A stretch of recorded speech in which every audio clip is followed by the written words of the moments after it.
Mon métier, c'est de rendre les femmes belles dans des moments importants de leur vie. Je fais des robes en fait pour des événements qui comptent dans la vie des femmes.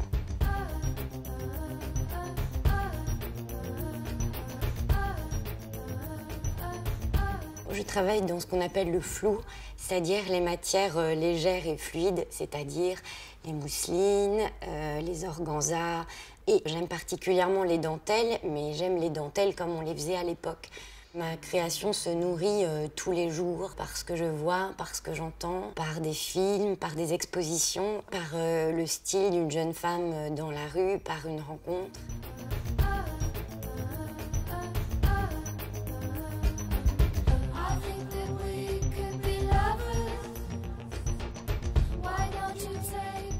La mode Joséphine, peut-être que moi, ce que je vois en elle, c'était une précurseuse. Elle a lancé beaucoup de tendances à l'époque. Et je crois qu'au fond, c'était une femme très libre qui, en fait, par-dessus tout, savait se mettre en valeur. Elle a, entre guillemets, été à l'origine de la robe Empire qui porte donc son nom.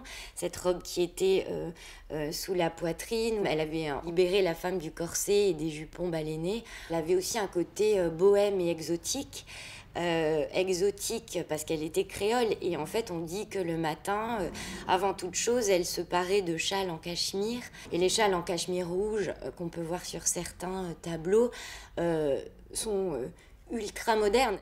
Et bohème parce que elle aimait les jardins, les fleurs, etc. Et il y a certains tableaux où on voit qu'elle se mettait juste des fleurs dans les cheveux, ce qui à l'époque était très osé puisqu'on se parait plutôt de beaucoup de diadèmes et de couronnes.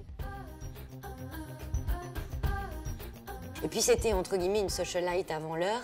Elle était dans tous les dîners. Elle avait autour d'elle des cours et des gens qui étaient très influents. Et donc, bien évidemment, elle montrait la mode autour d'elle. Et les gens, parce qu'elle était tellement gracieuse et incroyable, voulaient lui ressembler.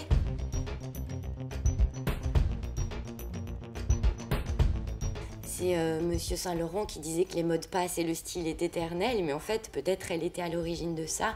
Et au fond, le style et l'élégance, comme on peut dire à la française, c'est surtout une manière d'être.